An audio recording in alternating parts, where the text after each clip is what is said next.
আসসালামু আলাইকুম। আজকে আমরা শুরু করব জৈব রসায়ন। তো জৈব রসায়নের প্রথম লেকচারে আমরা জৈব রসায়নের সূচনা অংশটুকু পড়ব। তো সূচনা অংশে আমাদের যে জিনিসগুলো আছে সেগুলো খুবই বেসিক লেভেলের কিছু জিনিস। তার মধ্যে বিভিন্ন বিজ্ঞানীদের বিভিন্ন ইতিহাস এবং জৈব রসায়ন কীভাবে যাত্রা শুরু করে সে বিষয়ে বিস্তারিত বলা আছে। তো আমরা সেই জায়গা থেকে আজকে শুরু করব। তো আমি মোটামুটি অনেকগুলো বিজ্ঞানীর নাম লিখতেছি, যে নামগুলো তোমাদের জন্য খুবই গুরুত্বপূর্ণ এবং এই নামগুলো থেকে বিভিন্ন ভর্তি পরীক্ষায় প্রশ্নগুলো আসে এবং ক্লাসগুলো আমাদের একাডেমিক অ্যাডমিশন কিংবা যে কোনো কিছুর জন্যই খুবই গুরুত্বপূর্ণ। খ্রিস্টপূর্ব 7000 অব্দে, তাহলে এই হলো আঙ্গুর এবং বার্লি থেকে মানুষ অ্যালকোহল তৈরি করে। তেল এবং চর্বি এখান থেকে তৈরি করে হচ্ছে অ্যালকোহল, আর এইখান থেকে আমাদের প্রস্তুত করা হচ্ছে সাবান প্রস্তুতি। তাহলে এই দুটো জিনিস মানুষ প্রথম করে। এটা কত অব্দে বলেন তো? 7000 অব্দে। তো বিজ্ঞানী শিলে মোট 3টা জিনিসের কথা আমরা এখানে বলতে পারি। একটা হচ্ছে আঙ্গুর। হ্যাঁ, বিজ্ঞানী শিলে আঙ্গুর থেকে যেটা তৈরি করেন সেটা হচ্ছে আমাদের টারটারিক অ্যাসিড। কি অ্যাসিড? Tartaric acid. এটা আমরা মাথায় রাখব। 2 নম্বর আমরা মনে রাখবো হচ্ছে আপেল। আপেল থেকে ইনি ম্যালেইক অ্যাসিড। তাহলে আপেল থেকে ম্যালেইক অ্যাসিড। আর শিলের আরেকটা আবিষ্কার সেটা হচ্ছে তেল বা চর্বি। চর্বি আমরা ইংলিশে একে বলি হচ্ছে ফ্যাট, বা চর্বি বা ফ্যাট থেকে উনি যেটা আবিষ্কার করে সেটা হচ্ছে গ্লিসারিন অ্যাসিড। Glycerine acid. আঙ্গুর এবং বার্লি থেকে অ্যালকোহল তৈরি, তেল এবং চর্বি থেকে সাবান প্রস্তুতি। তো এগুলো আসলে সজীব দেহ থেকে এসেছে। কী দেহ থেকে? সজীব দেহ থেকে। তো এই যে সজীব যে দেহটা, আমরা এই জিনিসগুলো সম্পর্কে কিছু জিনিস আগে জানার চেষ্টা করি। তারও কিছু পূর্বে আমি ল্যামেরি নামে একজন উনি 1675 সালে ইনি মূলত পৃথিবীতে যা কিছু আছে উনি 3 ভাগে ভাগ করতেন। একটা হচ্ছে সবজি, ভেজিটেবল, ঠিক আছে, আর একটা হচ্ছে মিনারেল বা খনিজ, আর একটা উনি বলছিলেন সেটা হচ্ছে অ্যানিম্যাল মানে জীব। তাহলে জৈব রসায়ন কোন কোন জায়গা থেকে পাওয়া যেতে পারে? একটা ভেজিটেবল বা সবজি থেকে, মিনারেল থেকে, অথবা কি অ্যানিম্যাল থেকে। তো এগুলোও কিন্তু জীব। তো মিনারেল বা খনিজ এই জায়গাটা একটু আমাদের আইডেন্টিফাই যদি আমরা করে রাখি, এই জায়গাটা কিন্তু আমাদের জীব বা জ্বর দুটোই হতে পারে। তো যাই হোক, এরপরে আমরা আসি ল্যাপসিয়ে। তো অ্যান্টনি ল্যাপসিয়েকে আমরা জানি যে আধুনিক রসায়নের জনক বলা হয়। তো উনি আসলে 1784 সালে এই মিনারেলটা বাদ দিয়ে যে জগৎকে মোট 2 ভাগে ভাগ করে, ঠিক আছে। একটা হচ্ছে ভেজিটেবল আর একটা হচ্ছে অ্যানিম্যাল। তা আমরা এটাও জানি যে উনি পৃথিবীতে যে পদার্থগুলো আছে এটাকে 2 ভাগে ভাগ করে, একটা ধাতু আর একটা কি বলেন তো অধাতু, নাকি? তো ইনি এর বাইরেও যে জিনিসগুলো বলেছিলেন যে এই যে ভেজিটেবল বা অ্যানিম্যাল এগুলো মোট 3টা জিনিস দিয়ে তৈরি। সেটা হচ্ছে কার্বন, হাইড্রোজেন আর একটা হচ্ছে কি অক্সিজেন। বার্জেলিয়াস। তো বার্জেলিয়াসের এই জায়গাতে সাল সম্পর্কে একটু জিনিস আমি বলে রাখি। কোনো কোনো বইয়ে আমি দেখেছি যে 1807, কোনো কোনো বইয়ে দেওয়া আছে 1808। তো আমি দুটোই লিখে দিচ্ছি যে 1807 অথবা কি 1808 সাল। এই সালে বার্জেলিয়াস উনি অনেক কিছু পর্যবেক্ষণ করা শুরু করলেন। তার মধ্যে আমি যদি একটা বিক্রিয়া আপনাকে এখানে লিখে দেখাই, আমাদের কমন একটা বিক্রিয়া যে কার্বন ডাইঅক্সাইড এবং হলো পানির বিক্রিয়া, 6 মোল কার্বন ডাইঅক্সাইড এবং 6 মোল পানি। তার সাথে আমাদের প্রভাবক হিসেবে আছে মনে করেন হচ্ছে আলো এবং ক্লোরোফিল। তো এইখান থেকে আমরা একটা জিনিস সবসময় জানি, সেই জিনিসটা হচ্ছে আমাদের কি বলেন তো তৈরি হয় গ্লুকোজ C6H12O6+, ঠিক আছে। তাহলে এই যে একটা বিক্রিয়া আমি লিখলাম, এই বিক্রিয়াটা দেখেন যে কার্বন ডাইঅক্সাইড এবং পানি দুটোই কি, একটা হচ্ছে আমাদের বাতাসে কার্বন ডাইঅক্সাইড পাই আমরা, আর একটা হচ্ছে কি পানি, নাকি?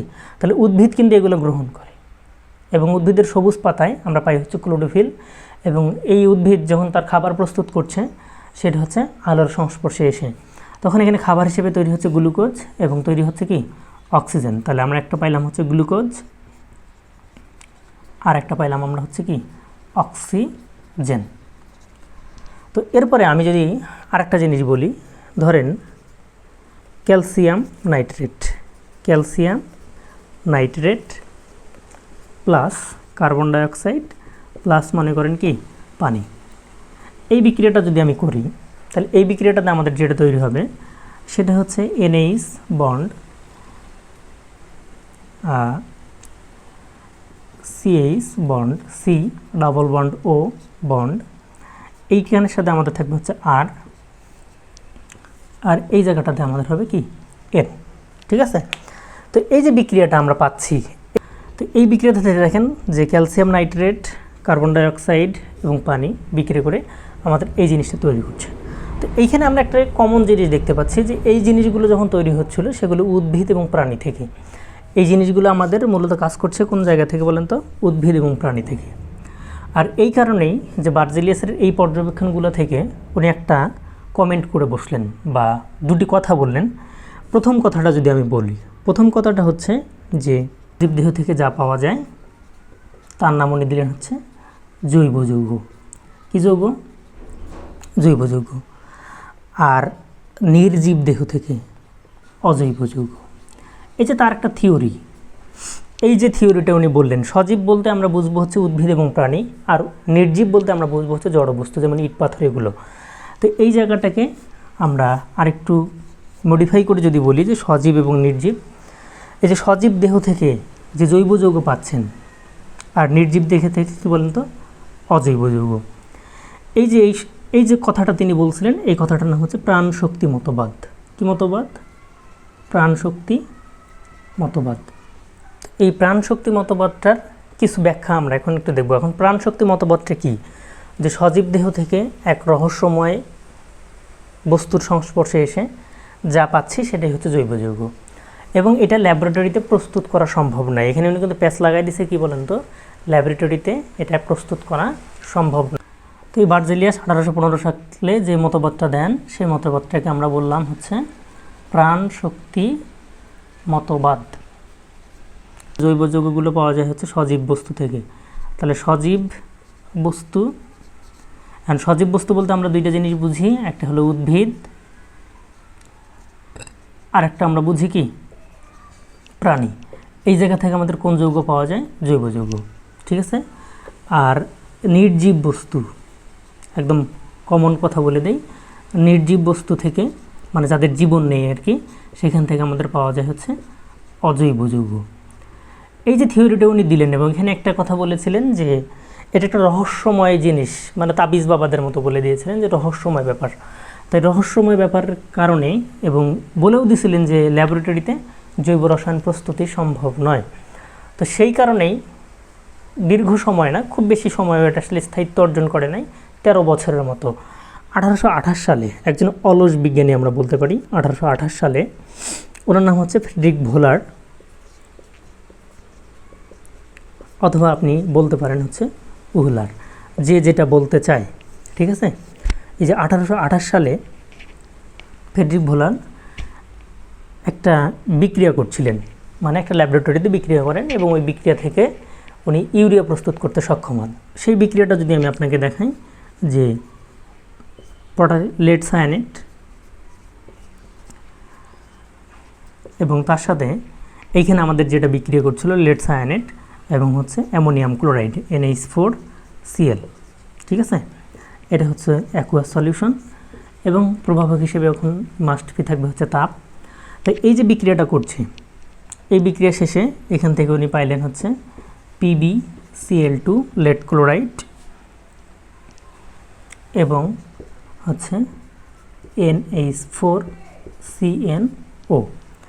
তো আমরা বিক্রিয়াটা যদি একটু সমতাকরণের দিকে যাই, তাহলে দেখেন লেড এখানে একটা, এখানে ক্লোরিন ছিল 2টা, এখানে ক্লোরিন 2টা আছে, তাহলে আমাদের লেড আর ক্লোরিনের কাজ শেষ।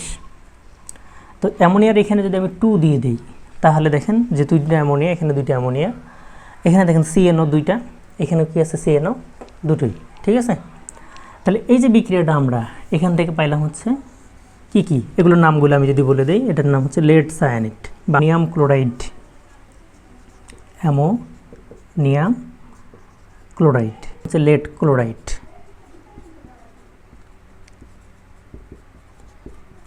এবং এটা অ্যামোনিয়াম সায়ানাইড,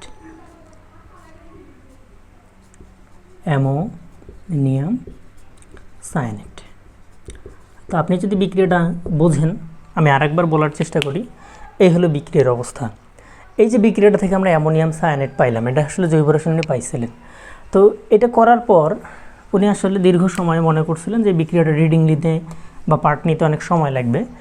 উনি এই অবস্থাতে ঘুমায় গেছিলেন এবং পরবর্তীতে এই বিক্রিয়াটা অনেক বেশি তাপের কারণে আবার পুনরায় বিক্রিয়া করে নতুন কিছু তৈরি করে। তাহলে আমি এখানে যদি এটাকে দেখাই 2NH4CnO নাকি, এটা হচ্ছে অ্যামোনিয়াম সায়ানাইড। তো এইটা বিক্রিয়া করলো এবং এখানে অবশ্যই তাপ থাকবে। এখানে বিক্রিয়াটা খেয়ে গেল, এটা আবার পুনর্বিন্যাস হয়ে আবার ফিরে আসবে আর কি। তাহলে এইখানে আমাদের যেটা পাবো সেটা হলো বন্ড সি ডাবল বন্ড, এখানে আমি বলতে পারি ও, এখানে আমি বললাম হচ্ছে NH2, ঠিক আছে। তো ব্যাপারটা হচ্ছে এই যে বিক্রিয়াটা আমরা পাইলাম, এটাই আসলে মূলত কি, ইউরিয়া।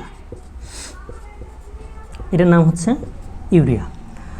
তো সমসাময়িক যে বিজ্ঞানীগণ ওনাকে অনেক বাহবা দিতে লাগলেন যে আপনি প্রমাণ করে দিলেন যে ল্যাবরেটরিতে আসলে কি প্রস্তুত করা সম্ভব, ইউরিয়া।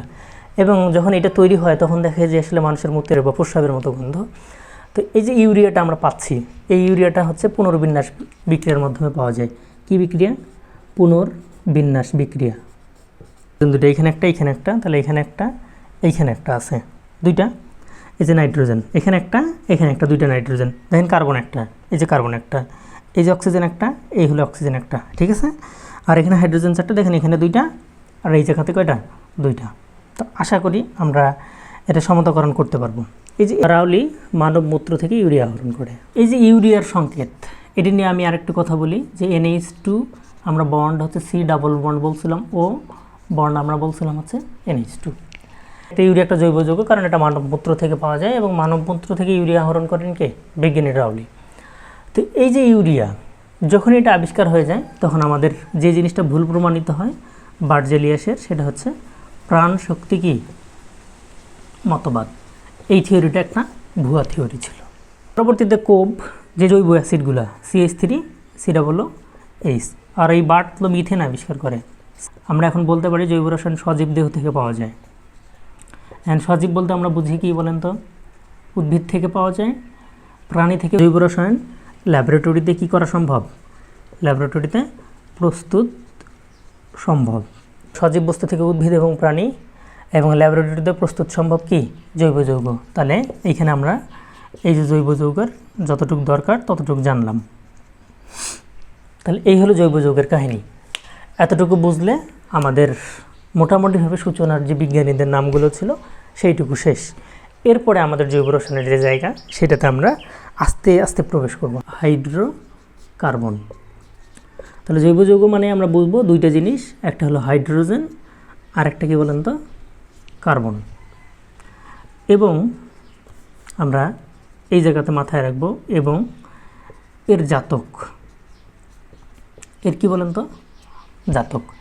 এর জাতক বলতে আমরা মনে রাখবো হচ্ছে বাচ্চা কাচ্চা, হ্যাঁ, বা যেখান থেকে উৎপন্ন করছে।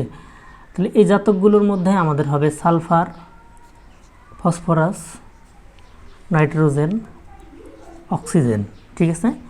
এবং হবে কি বলেন তো? মানে ক্রস বলে কিছু নেই, এটা হলো হ্যালোজেন। এটাকে আমরা কি বলবো? হ্যালোজেন। তো হ্যালোজেন আমরা বলতে চারটা জিনিসকেই বুঝি। একটা ফ্লোরিন, একটা হলো ক্লোরিন, একটা হলো ব্রোমিন এবং কি আয়োডিন। জৈব যৌগগুলো মূলত এই জিনিসগুলো দিয়ে তৈরি, হয় হাইড্রোজেন, কার্বন, অথবা কি সালফার, ফসফরাস, নাইট্রোজেন, অক্সিজেন, এবং হচ্ছে halogen, that's mean fluorine, chlorine, bromine আর কি আয়োডিন। তো এই হলো আমাদের জৈব রসায়নের যাত্রার জায়গাটা, ঠিক। কার্বন ও হাইড্রোজেন থাকা সত্ত্বেও অজৈব যৌগ। তারা কারা? কার্বন এবং হাইড্রোজেন আছে তবুও কি তারা অজৈব যৌগ? এরা হচ্ছে আমাদের carbon monoxide, carbon dioxide, calcium carbide, আমরা বলতে পারি সোডিয়াম বাইকার্বনেট, মানে কার্বন হাইড্রোজেন আছে তাও আমরা বলতে পারি sodium carbonate, potassium cyanide, fluorine chlorine অর্থাৎ ক্লোরোফ্লোরোকার্বন। এটা একটা কি অজৈব। দেখেন কার্বন এবং হাইড্রোজেন থাকা সত্ত্বেও আমরা যে জিনিসগুলো পাচ্ছি সেগুলো হলো এগুলো হচ্ছে কি অজৈব যৌগ। আরও আছে, আমরা এখানে বলে দিতে পারি যে ইত্যাদি,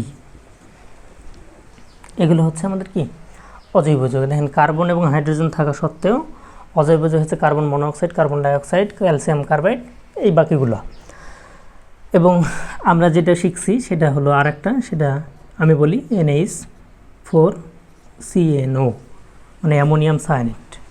এখানেও দেখেন কার্বন হাইড্রোজেন আছে, তবু এটা কি যৌগ? অজৈব যৌগ। হ্যাঁ, এটা আমরা কিছুক্ষণ আগে দেখছিলাম। এখন আমরা যে জিনিসটা দেখব সেটা হচ্ছে কার্বন হাইড্রোজেন মানে না থাকলেও কখনো কখনো জৈব যৌগ। হ্যাঁ, কার্বন ও হাইড্রোজেন বিহীন জৈব যৌগ ক্লোরোপিক্রিন।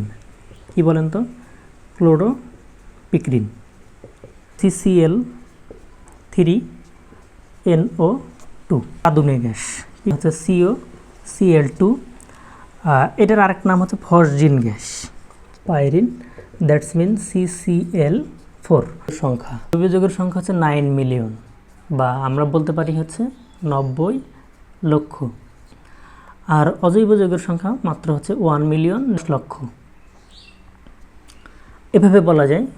এখন এইখানে কিছু কাহিনী আছে, এখানে অনেকগুলো বই অনেকভাবে বলছে। ইন্ডিয়ান যে বইগুলো আছে সেগুলোতে বলা আছে 20 লক্ষ জৈব যৌগ, এবং অজৈব যৌগের সংখ্যা ওখানে বলা আছে 1 লক্ষ। এখন আমি আলটিমেটলি যে জিনিসটা জানতে পারছি যে এখানে টোটাল জৈব যৌগ আর অজৈব যৌগ মিলে কতটুকু আছে, হচ্ছে 10 মিলিয়ন নাকি, বা আমরা সরাসরি বলতে পারি হচ্ছে 1 কোটি। তাহলে টোটাল যৌগের মধ্যে হচ্ছে 1 কোটি যদি হয়, তার মধ্যে আমি যদি 1 লক্ষ অজৈব যৌগ বলি তাহলে কিন্তু 99 লাখ হয়ে যাবে কি জৈব যৌগ। তাহলে দেখেন জৈব যৌগের যে পরিমাণ এটা কিন্তু অনেক বেশি অজৈব যৌগের তুলনায়। কেন বেশি এগুলোর আমরা অনেক ডিটেলস জানব। তার মধ্যে আমি বলি যে জৈব যৌগগুলো মূলত কার্বন এবং হাইড্রোজেন দ্বারাই বেশি গঠিত হয়। কিন্তু যদি আমরা অজৈব যৌগের ক্ষেত্রে যাই সেক্ষেত্রে দেখেন অ্যামোনিয়া, কিন্তু এটা অ্যামোনিয়াই, NH দিয়ে আর কিছু হতে পারে না। অথবা আমি যদি পানির সংকেত লিখি H2O, সেটা H2Oই, মানে ওটা পানি, আর কিছু হতে পারে না। তাহলে এটা হচ্ছে জৈব যৌগ যেটা কার্বন এবং হাইড্রোজেন দ্বারা তৈরি। আমরা কিছুক্ষণ আগে এটাকে হাইড্রোকার্বন বলেছি। আর এগুলো হচ্ছে আমাদের কি যৌগ বলতো? অজৈব যৌগ। ঠিক আছে, তো এই জৈব যৌগের সংখ্যা অনেক বেশি, বা জৈব যৌগের প্রাচুর্যতার অনেকগুলো কারণ আছে। জৈব যৌগের সংখ্যা বেশি হওয়ার কারণ আমরা মোটামুটিভাবে 3-4টা বলতে পারি। 1 নম্বর আমরা যেটা বলতে পারি সেটা হচ্ছে ক্যাটেনেশন। কি বলবো? ক্যাটেনেশন। 2 নম্বর যেটা আমরা বলতে পারি সেটা হচ্ছে সমানুতা। কি বললাম? সমানুতা। 3 নম্বরে আমরা যেটা বলবো সেটা হচ্ছে পলিমারকরণ। এবং 4 নম্বরে আমরা যদি বলি সেক্ষেত্রে আমরা বলতে পারি যে দেখেন প্রথমটা হচ্ছে ক্যাটেনেশন, এরপর হচ্ছে সমানুতা বা সমাবয়বতা, এবং হচ্ছে পলিমারকরণ বা চেইন রিঅ্যাকশন যেগুলো আমরা বলি। আর লাস্টের হচ্ছে আমরা বলতে পারি হচ্ছে কার্বনের চতুর্যোজ্যতা। কার্বনের চতুর্যোজ্যতা। এই অনেকগুলো কারণ, এই মোট 4টা কারণে আমরা বলতে পারি যে এদের সংখ্যা অনেকগুলো। ক্যাটেনেশন মানে কি? ক্যাটেনেশন মানে হচ্ছে এটা ক্যাটেনা, এটা ল্যাটিন শব্দ যার শব্দের অর্থই হলো শিকল। তাহলে এই ক্যাটেনেশন শব্দটা আসছে আমাদের কোন জায়গা থেকে? ক্যাটেনা। এই ক্যাটেনা শব্দের অর্থে আমরা বলতে পারি হচ্ছে শিকল। ঠিক আছে, তো এই যে কার্বনগুলো এরা পরস্পর এভাবে যুক্ত হতে পারে, মানে শিকল আকারে যুক্ত হতে পারে, এটা একটা মনে করেন। আবার যদি আমি আরেকটা বলি যে কার্বন এভাবে এরা এদের ইচ্ছা মতো কী হতে পারে? যুক্ত হতে পারে। তো এরা ইচ্ছা মতো কী হতে পারে? যুক্ত হইতে পারে। তো এই যে ব্যাপারগুলো, এই ব্যাপারগুলোর উপরে নির্ভর করে এটাকে আমরা বলি ক্যাটেনা বা শিকল। এবং কার্বনের সংখ্যা কম বেশি হওয়ার কারণে এদের নাম কম বেশি মানে বিভিন্ন রকম হয়। হ্যাঁ, এরপরে আমাদের দেখেন আছে হচ্ছে সমানুতা। আমি যদি একটা সমানুতার ব্যাপার দেখি, যে ধরেন একটা আমি আণবিক সংকেত লিখলাম C2H6 বললাম হচ্ছে O। সমানুতার ব্যাপারটা কি? এখান থেকে আমি দুটো মৌল বা যৌগ লিখতে পারি। একটা যৌগ যদি আমি এরকমভাবে লিখি, সেটা হলো আমি লিখলাম যে C2H5OH, আর আমি এখানে লিখলাম হচ্ছে CH3 bond O bond CH3। দেখেন আমি কিন্তু এই যৌগটাকেই দুইভাবে লিখছি। দেখেন এখানে কার্বন 6টা, মানে সরি কার্বন 2টা, তাহলে দেখেন কার্বন 2টা, হাইড্রোজেন 6টা, দেখেন 5টার একটা, 6টা, অক্সিজেন একটা। এই যৌগটার নাম হচ্ছে ইথাইল অ্যালকোহল। এটার নাম হচ্ছে ইথাইল অ্যালকোহল। ঠিক আছে, এরপরে আমরা যেটা দেখছি, দেখেন এটা একটা মিথাইল, এটা একটা মিথাইল, আর এই মাঝখানেরটা আমরা জানি হলো ইথার। তাহলে এটার নাম হচ্ছে ডাইমিথাইল ইথার। এটার নাম হচ্ছে ডাইমিথাইল ইথার। তাহলে একটা হচ্ছে ইথাইল অ্যালকোহল, দেখেন একই আণবিক সংকেত ভিন্ন গাঠনিক সংকেত। ঠিক আছে, তাহলে সমানুতা কী জিনিস? যে একই আণবিক সংকেত বিশিষ্ট কিন্তু ভিন্ন গাঠনিক সংকেত যদি থাকে, তাকে আমরা কি বলতে পারি? পরস্পরের সমাণু। তো এই সমাণুটা 2টা বা 3টা বা 5টাও হতে পারে। ঠিক আছে, বা আরও কম বেশি হয়। তো এই হলো সমানুতা, এই জন্য এদের জৈব যৌগের সংখ্যা বেশি। লাস্ট হচ্ছে আমাদের পলিমারকরণ। পলিমারকরণে দেখেন যে CH2 ডাবল বন্ড CH2, এটা যদি আমি একটা দেখাই, এখানে তাপ দিলাম মনে করে। ঠিক আছে, তাহলে এটা যদি আমার N সংখ্যক হয়, তাহলে এটার নাম কি? দেখেন 2 কার্বন বিশিষ্ট এবং একটা ডাবল বন্ড আছে, তার মানে এটার নাম হলো ইথিন। বাট এইখানে যখন আমি যাব, তখন এটা হবে CH3 বন্ড CH3, এবং যদি আমি এখানে N দেই, তাহলে এটার নাম হলো ইথেন। বেশি হওয়ার কারণ হচ্ছে 4টা বা 3টা, বেশিরভাগ বই 3টাই বলা আছে। এটা আমি এক্সট্রা একটা লিখেছি, এটা আমি বুঝাবো। তাহলে দেখেন ক্যাটেনেশন সমানুতা আর কি পলিমারকরণ। ক্যাটেনেশন মানে হচ্ছে শিকল, যা ইচ্ছা মতো যুক্ত হতে পারে কার্বনগুলো, এবং অবশ্যই একটা সুশৃঙ্খল নিয়ম আছে। এবং সমানুতার ক্ষেত্রে একই আণবিক সংকেত থাকলে ভিন্ন গাঠনিক সংকেত, আর পলিমারকরণে এরকম করে আলাদা হয়ে যেতে পারে বন্ধন ভেঙে। ঠিক, তো এই কার্বনের যোজনী চার, এই জিনিসটা আমরা সবাই জানি। এখন কেন যোজনী চার, এটা আমরা অনেকেই বুঝতে পারি না। এই কার্বনের যোজনী কেন চার, সেক্ষেত্রে আমরা একটু এই জায়গাটাতে আসি। যে একটা কার্বন, এটা যদি আমরা নর্মাল ইলেকট্রন বিন্যাস করি, তখন হচ্ছে 1s2 2s2 2p কত 2। যেহেতু 6টা ইলেকট্রন আছে, দেখেন 2টা 4টা আর 2টা কয়টা 6টা। দেখেন প্রথম কক্ষপথে আমাদের ইলেকট্রন আছে কয়টা?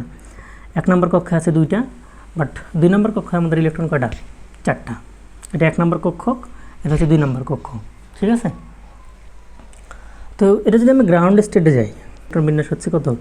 1s2 2s2 2p কি বলেন তো 2। আমরা যদি হুন্ডের নিয়ম এখানে ফলো করি, সেটা আমরা এখানে জানি এরকম হবে।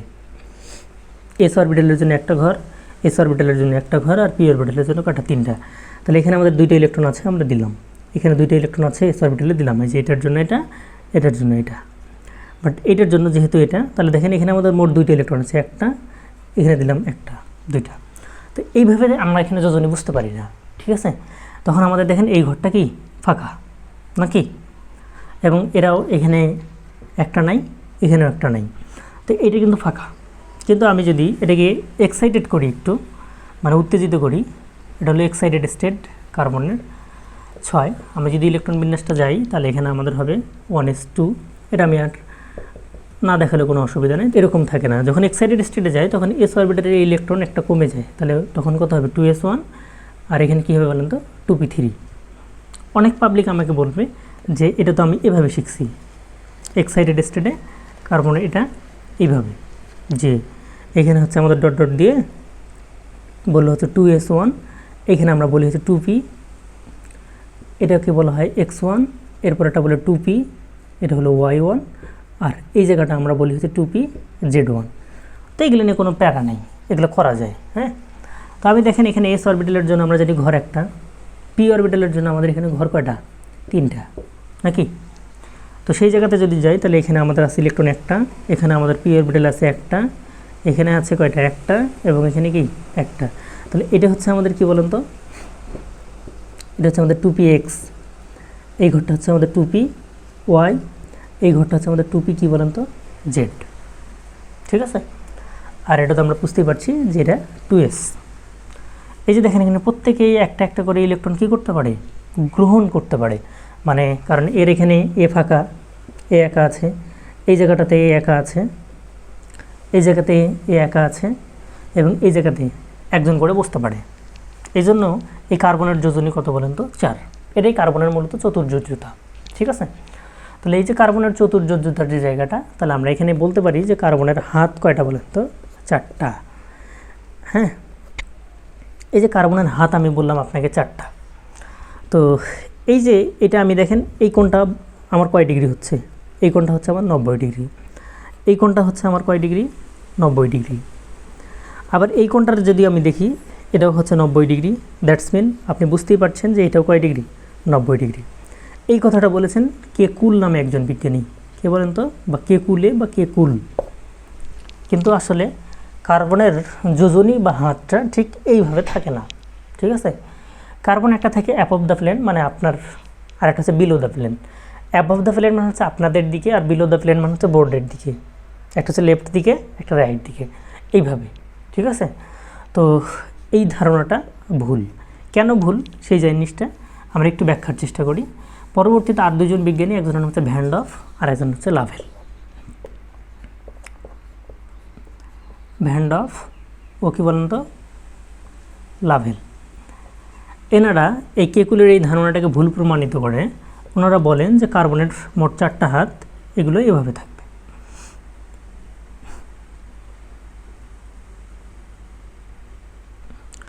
আর একটা হাত হচ্ছে কীভাবে থাকবে, এভাবে থাকবে। মানে এটা বোর্ডের দিকে ঢুকে গেছে। হ্যাঁ, এটা হচ্ছে আপনাদের দিকে, এটা কোথায় ঢুকে গেছে, এটা বোর্ডের দিকে। আর একটা হাত হচ্ছে এই বরাবর, আর একটা হাত কি, এই বরাবর।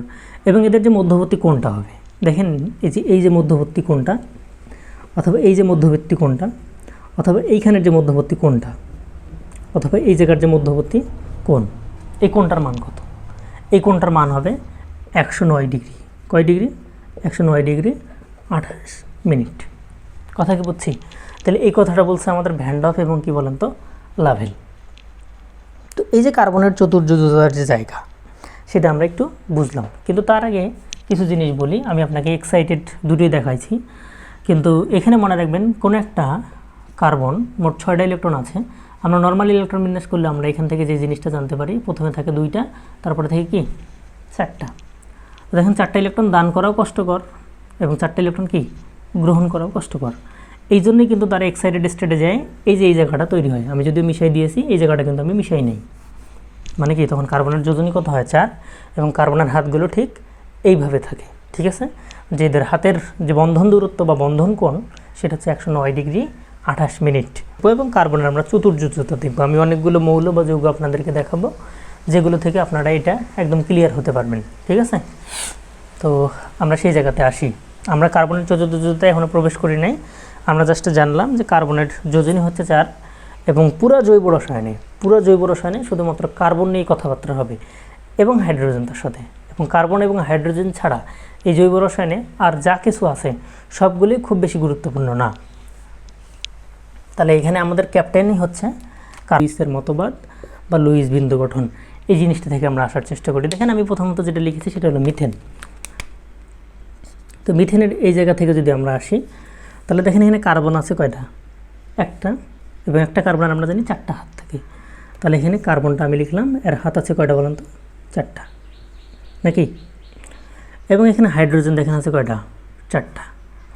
তাহলে প্রত্যেকটা হাইড্রোজেনের আমরা জানি কয়টা আছে, একটা, এবং কয়টা হাইড্রোজেন আছে, 4টা। তো এরা যুক্ত হয়ে তৈরি করছে মিথেন। তাহলে আমি এইখান থেকে পরবর্তীতে বলতে পারি, দেখেন এই হলো কার্বন, এবং আমরা জানি আর 4টা হাত আমরা দিয়ে দিলাম। ঠিক আছে, তো দেখেন এইখানে যে হাইড্রোজেন আছে, এরপরে আমরা এভাবে দেখাতে পারি। তো এই যে 4টা হাইড্রোজেন আছে, তাহলে এই হাইড্রোজেনের 4টা হাইড্রোজেনে দেখেন এইখানে একটা হাইড্রোজেন দিলাম, এখানে একটা হাইড্রোজেন দিলাম, তাহলে 2টা হাইড্রোজেন শেষ। এইখানে একটা হাইড্রোজেন দিলাম, হাইড্রোজেনের ইলেকট্রনটাকে ক্রস দিয়ে দেখায়, হ্যাঁ, আর এইখানে একটা দিলাম। তাহলে দেখেন তো আমাদের ঘটনা আসলে কী ঘটছে। দেখেন আমাদের 4টা কার্বন মানে একটা কার্বনের 4টা হাত বা 4টা যোজনী ডট দিয়ে দেখাইছে। একটা হাইড্রোজেনের একটা যোজনী বা একটা হাত থাকে, সেটা আমরা ক্রস দিয়ে দেখাইছি এবং এখানে 4টা হাইড্রোজেন আছে, ঠিক আছে। এবং দেখেন আমি কার্বনেরগুলোকে আমি ডট দ্বারা দেখাইছি আর হাইড্রোজেনগুলোকে কী দ্বারা, ক্রস দ্বারা। তার মানে আমরা বুঝতেই পারছি যে এরা ইলেকট্রন এখানে কি করছে, এরা এখানে ইলেকট্রন শেয়ার করতেছে। কে শেয়ার করতেছে? কার্বনের সাথে হাইড্রোজেন শেয়ার করছে। দ্যাটস মিন আমরা এটা অলরেডি জানি যে এখানে এটা কী বন্ধন, সমযোজী বন্ধন। এটা নিয়ে কারো কোনো কনফিউশন আশা করি নেই। তো এইখানে দেখেন মনে রাখবেন যে 2টা ইলেকট্রন জোড় বা এক জোড়া ইলেকট্রন মিলে একটা হাত তৈরি করে, এক জোড়া ইলেকট্রন মিলে কি একটা হাত তৈরি করে। তার মানে আমরা এই জায়গা থেকে বলতে পারি, আমি হাইড্রোজেনগুলো এখানে লিখি নাই, সেটা আমরা এখানে বলে দিলাম।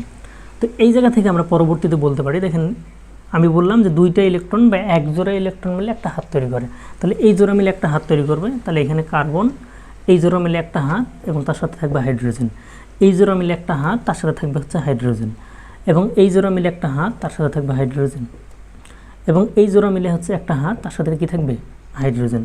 তো এটা হচ্ছে আমাদের কি গাঠনিক সংকেত, বা এটাকে আমরা বলতে পারি CH কি বলেন তো 4, দ্যাটস মিন মিথেন। তো আশা করি আমরা এই জায়গাটুকু বুঝছি। এরপরে আমি যদি আপনাকে এটার জন্য বলি যে CH2 ডাবল বন্ড CH2, 2টা কার্বনের জন্য 2 লিখলাম, এবং একটা কার্বনের মোট কয়টা হাত থাকে, 4টা হাত থাকে, আমি সেটা দেখাইলাম। হাইড্রোজেন এখানে কয়টা, 4টা, তাহলে প্লাস হচ্ছে 4 হাইড্রোজেন, এবং প্রত্যেকের জন্য থাকে কয়টা, একটা। তো ব্যাপার হলো এখানে ডাবল বন্ড আছে, আবার এটা নিয়ে আমাদের অনেকের সমস্যা হতে পারে। একটি বন্ধন মানেই কয়টি ইলেকট্রন, 2টি ইলেকট্রন, বা একটি হাত মানেই কয়টা ইলেকট্রন, 2টি ইলেকট্রন, ঠিক আছে। এটুকু আমাদের মাথায় রাখাটা জরুরি। এর এপারে একটা, এপারে একটা, তাহলে 2টা, এইপারে একটা আর এইপারে একটা, 2টা দিলাম।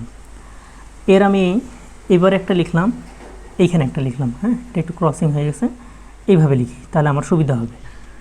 আর এইপারে আমি দিলাম 2টা, এবং এখানে হাইড্রোজেন যেহেতু 4টা, তার মানে এখানে একটা হাইড্রোজেন দিয়ে দিলাম, আর এই জায়গাতে একটা হাইড্রোজেন দিয়ে দিলাম। এখানে একটা হাইড্রোজেন আমি দিতে পারি, আর এখানে আমি এই জায়গাতে একটা হাইড্রোজেন দিয়ে দিলাম। তাহলে ব্যাপারটা হচ্ছে দেখেন এটা কিন্তু সহজেই হয়ে যাচ্ছে।